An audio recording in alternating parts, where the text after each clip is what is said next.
अस्सलामुअलैकुम, मेरा नाम है आयशा नवाजिश और आप देख रहे हैं हमारा चैनल एक्सेल स्टडी सेंटर।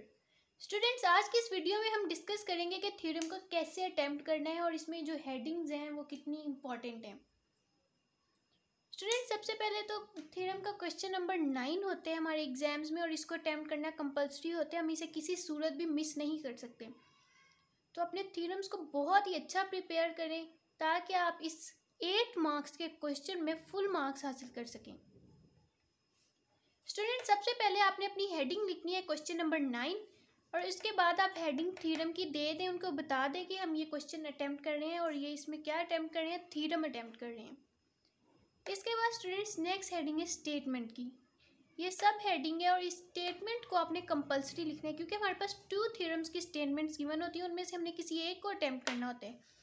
तो अगर आप वो स्टेटमेंट लिखे बगैर स्टार्ट कर देंगे अपने थ्योरम की तो आप वो समझ नहीं आएगी कि आपका कौन सा थ्योरम अटेम्प्ट कर रहे हैं या कौन सा उसका पार्ट, कौन सा थ्योरम अटेम्प्ट कर रहे हैं। तो इस स्टेटमेंट को कंपल्सरी मेंशन करना है ताकि पता चल जाए कि हम कौन सा थ्योरम अटेम्प्ट कर रहे हैं। और नेक्स्ट हेडिंग है फिगर की। स्टूडेंट्स, अगर आपकी कोई फिगर है, जो भी फिगर है उसको लेबल करें और जैसे सर्कल है या कोई भी फिगर है तो उसको बहुत ही नीट ड्रॉ करें। और नेक्स्ट और जो सबसे इम्पोर्टेंट पॉइंट है कि आपने अपनी फिगर के साइड पे बॉक्स ड्रॉ करना है। इससे बहुत ही आपके पेपर की जो लुक है वो अच्छी हो जाएगी, नीट हो जाएगी और टाइडी हो जाएगी, बहुत ही प्यारी लुक आएगी। हर डायग्राम के साइड पे बॉक्स ज़रूर बनाया करें। नेक्स्ट हेडिंग फिर हमारी आती है गिवन की। स्टूडेंट्स, गिवन में आपका जो भी हमारी मैथ्स की बुक है उसमें सारा गिवन, टू प्रूव, रिक्वायर्ड, ये सारी हेडिंग्स उन्होंने हमें बताई होती हैं और उसमें सारा कुछ गिवन है, सारा कुछ मेंशन्ड है हमारी बुक में। हमने एग्जैक्ट बुक वाला थ्योरम के ये जो गिवन है वो लिखने। नेक्स्ट जो हेडिंग है वो है टू प्रूव की। इसमें भी मैंने जो भी हमारे बुक में है हमने वो ही सारा कुछ लिखना है। नेक्स्ट है कंस्ट्रक्शन की। कंस्ट्रक्शन में जो भी आपने कंस्ट्रक्ट किया, अपनी फिगर में कुछ नया ऐड किया है तो वो सारा हम अपने कंस्ट्रक्शन की हेडिंग के अंडर लिखेंगे। और ये सारी मैंने मेन हेडिंग्स कटिंग मार्कर से दी है और इसको 605 डबल कटेड मार्कर से अपनी सारी मेन और सब हेडिंग्स को अंडरलाइन किया है। और मैंने अपनी डायग्राम को, अपनी जो डायग्राम है, फिगर है, इसको बॉक्स में इंक्लोज कर दिया है।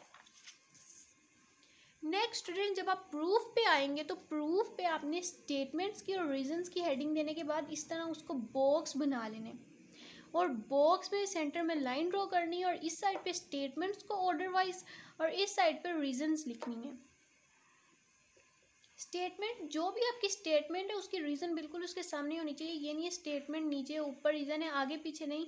जो आपकी स्टेटमेंट जिस जिस ऑर्डर में आएगी उसी तरह आपने उसके फ्रंट पे उसके सामने रीज़न लिखते जाना है और आपने अपनी सारे जो स्टेटमेंट्स, रीज़न और ये मैंने ये जो सारा किया इसको बॉक्स में इंक्लूड करना है ताकि आपके थ्योरम है वो बहुत ही नीट उसकी लुक आए और वो अच्छा हो जाए। और जब आप सारा अपना थ्योरम का क्वेश्चन अटैम्प्ट कर लेंगे, क्योंकि ये हमारा लास्ट क्वेश्चन होता है, तो उसके बाद हम अपनी फुल एंडिंग लाइन ड्रॉ करेंगे और इसके साथ ही हमारा ये सारा क्वेश्चन कंप्लीट हो जाएगा। जी तो स्टूडेंट्स, ये थी हमारी आज की वीडियो। उम्मीद करती हूँ कि आपको ये वीडियो पसंद आई होगी और अगर आप इस तरह की मज़ीद वीडियोज़ देखना चाहते हैं तो हमारे इस चैनल एक्सेल स्टडी सेंटर को लाइक करें, सब्सक्राइब करें और बेल आइकन को प्रेस करें। और अगर आप इस थ्योरम की इस शीट की कॉपी हासिल करना चाहते हैं तो नीचे दिए गए लिंक पर क्लिक करें। Thank you. अल्लाह हाफिज़।